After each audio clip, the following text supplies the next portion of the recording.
This is a dog who will play ball with everything he has. And this is a breed that is fiercely loyal, very committed to whatever they're doing.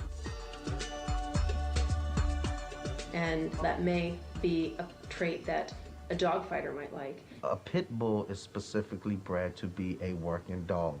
And in all of our cases, working dog, we mean a competition dog, a battle dog.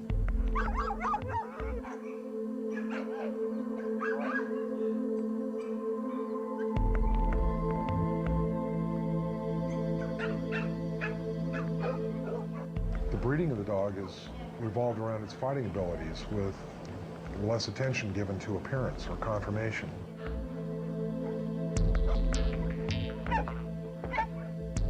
These dogs are bred to be in there duking it out, basically. But they're not made to be man aggressive. What I find in the pit bull terrier is 90% of the time, the ones that have any aggression is normally animal aggression and not people aggression. Pit bulls by themselves are very sociable, loving animals. But when you take a dog like a pit bull and you feed it hot peppers, gunpowder, you brutalize it, it's no wonder there are more attacks against human beings. The worst thing that would happen to any of my neighbors is maybe one of their dogs or cats would get killed by one of my dogs. They would never have to worry about their 6-, 7-year-old kid getting mauled by any of my dogs. People-aggressive dogs weren't used in the pit because you have several people in the pit involved in a fight. You know, he might bite one of the people in the pit. So those type of dogs weren't even used in a breeding program.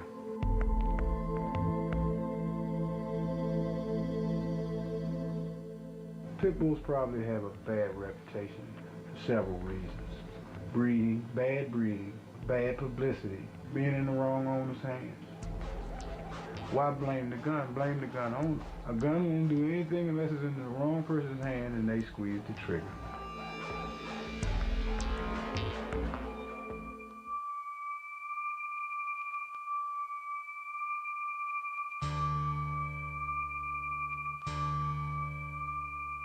To breed these dogs and to make the best and being recognized as breeding the best is what everyone strives for, to be a grand champion. I just got my little black dog hooked for a championship match. Gray started on her 8-week keep. 2 of them is a pre-keep. The other 6 weeks puts her in condition. From puppy to match age, on a dog with feed, upkeep, vaccinations, hardware, you're gonna spend anywhere from $1,500 to $3 grand in keeping that dog around for 2 years. If the dog ends up to be worth it, you're gonna make that investment tenfold, just with the name and the bloods and breedings and whatever else comes from the actual fighting. In order to get to the grade, to get to that box, it's a lengthy process. You go through what's called a rolling, where you just let a dog hit another dog for 5 minutes, if that long. And then you bring them along just like you would a beginning fighter. You're just seeing where their heart's at.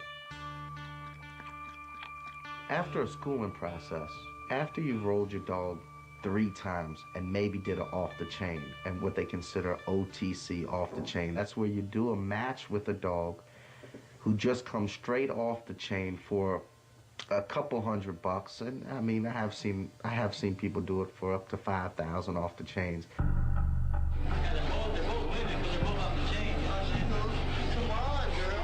I'll be surprised this dog's game, bro. He's probably gonna not even scratch one time. You're seeing exactly if this dog is gonna have the gameness and the will to stay in that box. They don't use the word fight a lot. They use game testing, game breeding, gameness. A game test is actually a fight that will determine how much punishment, pain, and exhaustion a pit bull will go through before quitting. The game test is to make sure a dog is ready to be put in the box for money, set up competition. Start taking this dog and getting this dog put basically into the pro circuit. Now comes the conditioning phase of the match. A lot of people do exercises for the jaws. They use a spring pole. Dog grabs it and shakes it and pulls it.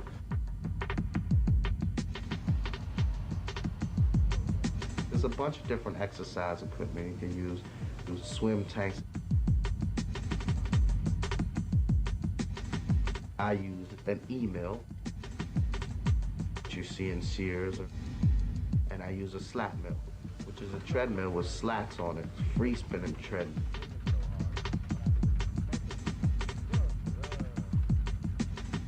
Nowadays, a lot of people use steroids. Steroids is a tricky business to be in, because if you don't know what you're doing with steroids, you'll actually hurt your dog more than help them. And after the show's over, a lot of times people that use steroids, they can't save their dog anyway. Now I developed this little technique for my dog's teeth.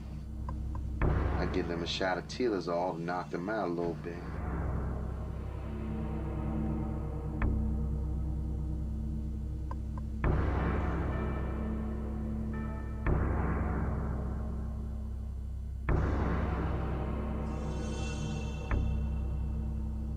And then I open their mouth, this weight collar, and I use my Dremel.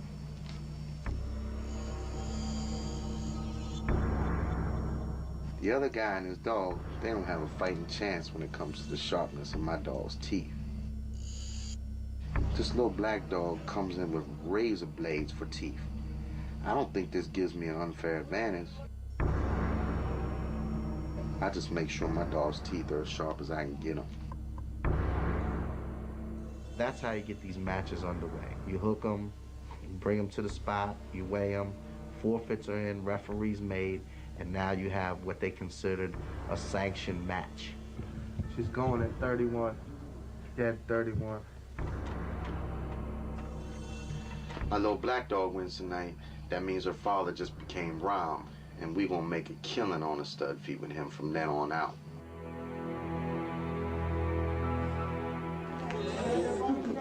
Let's go, baby!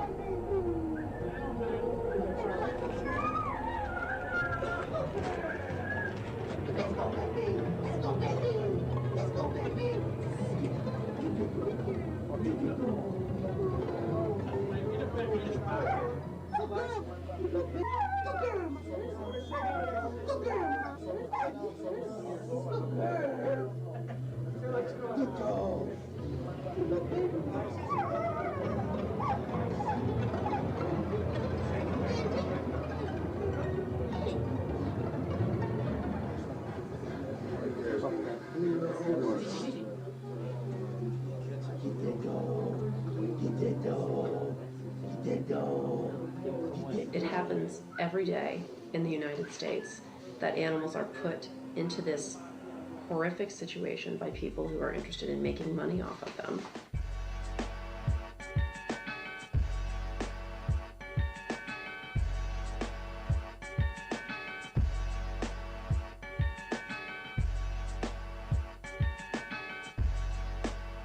There are levels of pit bull fighting. There's the street level. The professional level is by far the most profitable in the world.